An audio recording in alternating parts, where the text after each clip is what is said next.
Make the ground shake.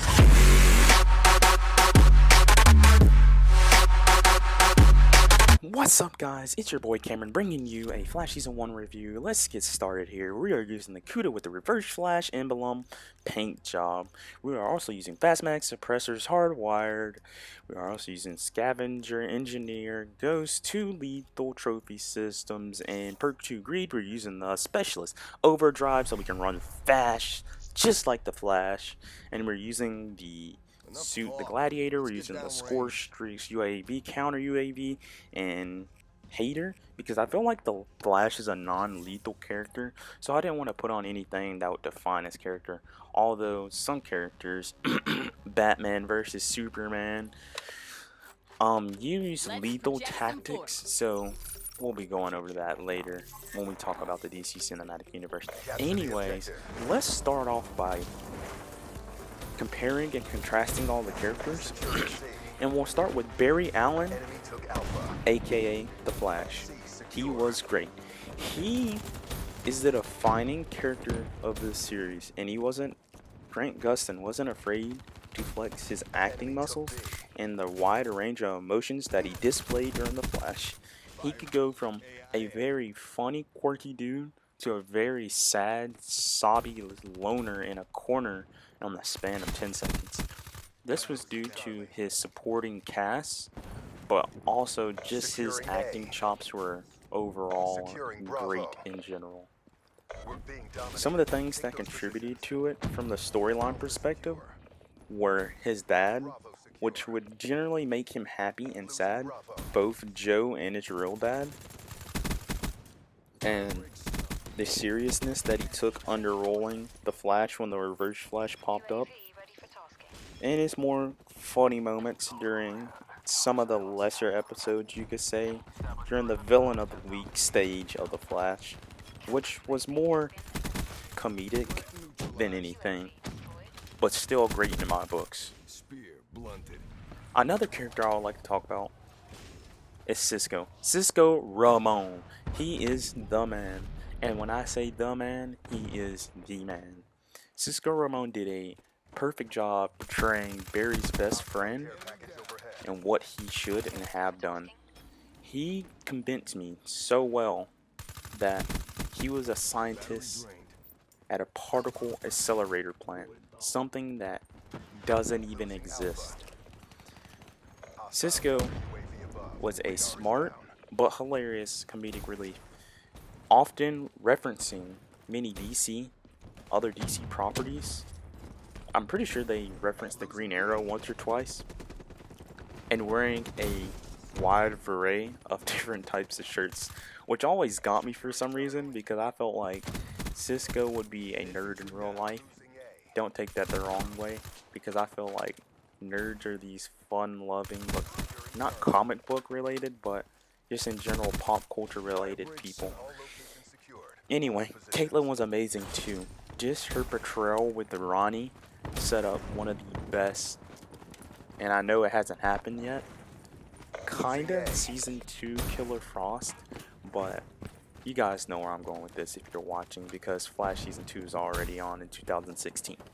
Anyways, she did an amazing job as portraying Caitlyn. She told me a story of someone who lost and someone who could get over it. Now let's talk about Iris. Iris was the Flash's adopted, well, she wasn't adopted. Iris was the Flash's, yeah, I guess you could say adopted stepsister, or sister, not stepsister, my bad guys. It was just great seeing these two go on and off during the first half of the season about how Barry might have loved her or does love her, and then seeing her go back and forth with her romantic spouse. All in all, it was a great time to be a Flash fan. Another actor, and I'm saving the best for last, it's Joe. And you guys have to admit, Joe did the best job convincing me that he was a dad in a DC property. Any dad on the face of this earth knows what it's like for their kid to love somebody and to want that help and need and advice from that dad, and Joe gave that in a spectacular fashion. He wasn't dismissive of the idea that Barry might like his daughter Iris, and often supported him in trying to get him to go out with her.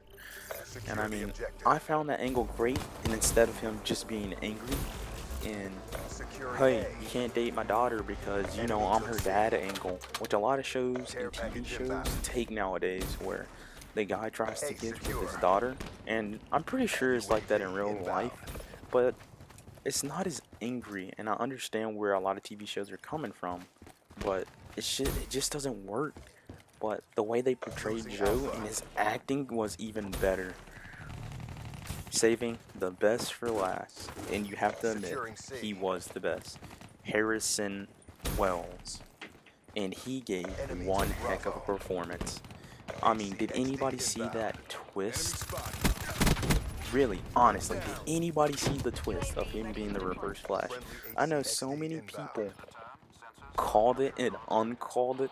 He just played this mind game on us so much that I would consider him the Joker, Heath Ledger's Joker, as he is to the Reverse Flash.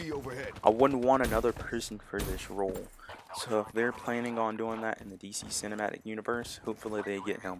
Even though the chances of that are slim in the CW verse and the DC Cinematic Universe have not even crossed over. Now let's talk about the storyline. From a story point perspective, it was great. I like how they stuck with the comic book origins of the Reverse Flash killing Barry's mom and his dad going to jail, and him wanting to stop that pivotal point in his life. I mean, we all know that leads to the Flashpoint Paradox, but it hasn't happened yet, and I'm suspecting they're saving that for later seasons, such as Season 3 or Season 4, if you're watching this again in 2016, right before the Flash Season 2 have ended. Honestly think the Reverse Flash was the best way to set up Season 1 story. The way he carried our characters along, and even us, the audience, along throughout the show was magnificent. I've never seen a character do that so well, besides maybe Jessica Jones and or Daredevil, which are both excellent shows, and I will get reviews of them too. Another thing that I like are some of the moments the VFX team did on some of these characters, mainly Gorilla Grodd. And I know I've talked about the Reverse Flash a lot. Reverse Flash. Also, another character that I immensely liked was King Shark. Even though, you know, you only get a few seconds of him. One of the main things I liked about Gorilla Grodd, though, was his, I don't know how you would say it, his sway, his swagger, the way he carried himself. It wasn't just, I'm a gorilla, I'm angry for this and angry for that. He had a motivation and a support about it. And let's talk about the scene where he made Joe hold the gun to his head. I felt very tense in that moment. There was no moment on the show, besides when the Reverse Flash was on there, that was as tense as that. It made me believe. Some of the other moments I loved was when Cisco died. Yes, when Harrison Wells stuck his hand through Cisco's heart, it was a heart-wrenching moment. And it also showed that Cisco can also show his wider range of emotions. How he went from Harrison Wells as a father figure to this guy who looked into his soul, ripped it out, and didn't even care. It showed that this man had no feeling for any of the characters on the show, despite being there for the last 20 years, which is, I think, one of the craziest things about The Flash Season 1. Overall, I'm giving The Flash Season 1 a 9.3. The reason being Captain Cold's portrayal, his actor being great but underperformed. that is all. And remember, kids, to always eat your vegetables.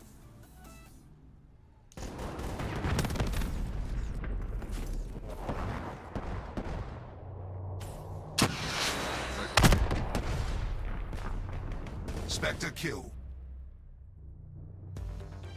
All CDP assets degraded. We kicked some serious ass, guys.